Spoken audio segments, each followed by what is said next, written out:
A unique thing about this jersey is the Cubs actually only wore this one time. And that was in a game in San Diego, and they never wore it again.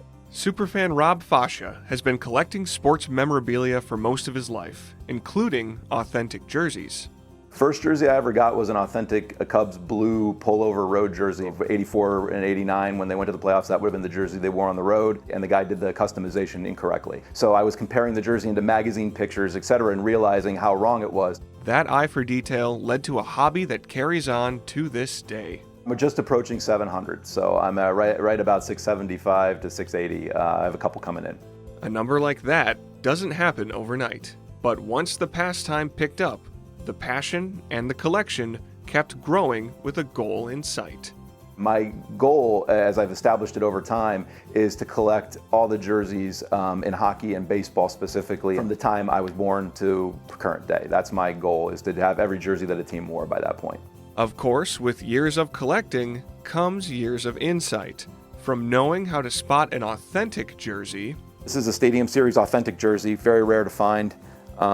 Again, you can tell because the C patches are chain stitched and sewn in. The logo is chain stitched and sewn in. If this was a replica, none of that would be chain stitched. To learning the history of trends and designs throughout different sports, leagues, and divisions. You know, really screams 80s was the San Diego Padres, the Taco Bell type jerseys, right? The orange, yellow, and brown. This is unfortunately the jersey. I don't like to bring it out too often because this is the jersey that was worn in '84 when they took out the Cubs in the last 3 games. So I try not to look at this jersey too much. While many jerseys represent a favorite team or a bygone era, there are a select few that hold meaning in a more personal way. Scott Schoenweis, who made his career as a starter and reliever on the 2002 Angels World Series team, he and I grew up together. I got married in April of the year 2000, and what he brought out was his rookie game jersey signed by all the 2000 Angels. So that was something that's very special to me. A collection for Fascia of both sports and personal history.